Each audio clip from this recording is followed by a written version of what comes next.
દિલીપ કુમાર મોહનલાલ ડોડેજા, કરમચંદ બાપા ચોક, બિહારીનગર મારું રહેવાનું. આ વિસ્તાર બિહારીનગર, લવકુશ એપાર્ટમેન્ટ, ગાયત્રી મંદિર આજુબાજુના વિસ્તારમાં 100 એવા કૂતરા છે કે ચાલતા વાહનો ગાડીઓની પાછળ દોડે છે અને બહુ ત્રાસ છે. નવા મહેમાનો કોઈ આપણે ઘરે આવતા હોય તો એની વાંહે દોડે છે. લવકુશ એપાર્ટમેન્ટ એરિયામાં તો એવા છે કે કેટલા જણાને કરડી પણ લીધા છે.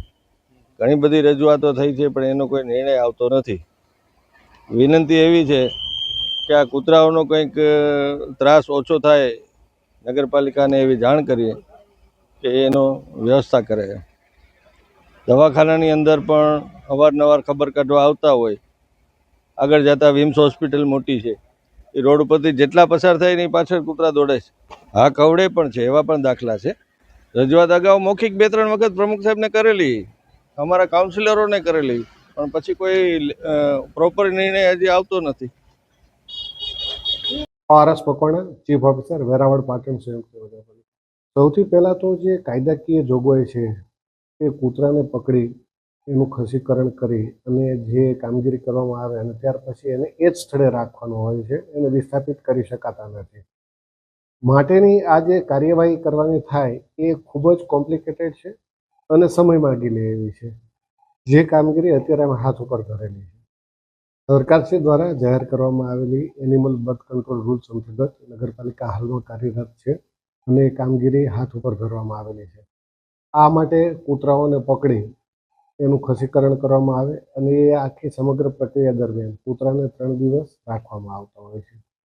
એટલે એક શેડ આઈડેન્ટિફાઈ કરી અને આશરે 100 કરતાં વધારે પિંજરા બનાવવાની કામગીરી હાલમાં હાથ ધરવામાં આવેલી છે. અને આ માટે જે એજન્સી છે એ એજન્સીનો સંપર્ક કરતા એ લોકોએ જે ઇન્ફ્રાસ્ટ્રક્ચર રિક્વાયર્ડ છે એ ઇન્ફ્રાસ્ટ્રક્ચર પૂરું કરવા માટે થઈ અને અમે અત્યારે કામગીરી કરી રહ્યા છીએ અને આગામી સમયમાં રસીકરણ માટેની કાર્યવાહી પણ હાથ ધરવામાં આવશે. ની અંદર જે પ્રતિનિધિઓ થઈને ફરે છે એ લોકો આ બાબતનું કોઈ ધ્યાન દેતા નથી. અનેક રજૂઆતો હોવા છતાં પણ ઘણા લોકોના અને હોસ્પિટલે જાઓ સાહેબ, ત્યાં કૂતરાઓના ઇન્જેક્શનનો પણ ઘણી ફેરી નથી હોતા, બહારથી લેવા પડે છે.